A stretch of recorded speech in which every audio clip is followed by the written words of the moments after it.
வணக்கம். மக்கள் சட்டம் நியூஸ். சேலத்தில் global Christian search of India சார்பில் 54வது பிஷப் கவுன்சில் மற்றும் பேராயர்கள், போதகர்கள், பெண்கள் மாநில மாநாடு சேலம் YMCA ஹாலில் நடைபெற்றது. இந்த மாநாட்டில் CCCI சினோட் பவுண்டர், பிரசிடென்ட் மற்றும் அகில இந்திய ஜனநாயக மக்கள் கட்சி நிறுவன தலைவர் டாக்டர் ஐசக் தலைமை தாங்கி நடத்தினார். இதில் நிர்வாகிகள், மாநில துணை பொதுச் செயலாளர் ஜோசப் மோகன் முன்னிலை வகித்தார். மாநில செயலாளர் சத்யநேசன் டேனியல் அனைவரையும் வரவேற்புரையாற்றினார். வைஸ் சேர்மன் பிரேமா ஐசக், பொதுச் செயலாளர் கிளின்டன் ஜபராஜ், பொருளாளர் ஜாஸ்மின் ஜான், தென் மாநிலங்களின் செயலாளர் பேராயர் டேவிட் குட்டி, பொதுச் செயலாளர் செட்ரிக் பேனோ, மாநில பொருளாளர் பர்னாபாஸ் சைமன், மாநில செயலாளர் கிறிஸ்துராஜா, மாநில பெண்கள் வாரிய கவுன்சிலிங் பொருளாளர் ஆசா பியூலா உள்ளிட்ட நிர்வாகிகள் திரளாக கலந்து கொண்டனர்.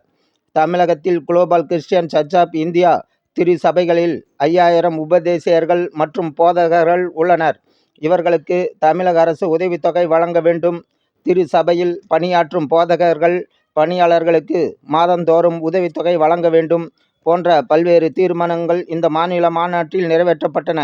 இந்த மாநில மாநாட்டில் கலந்து கொண்ட சிறப்பு அழைப்பாளர்களுக்கு சால்வை அணிவித்து கௌரவித்தார்கள். பிஷப் கவுன்சில் நிர்வாகிகள் மற்றும் அகில இந்திய ஜனநாயக மக்கள் கட்சி நிர்வாகிகள் திரளாக கலந்து கொண்டு சிறப்பித்தனர்.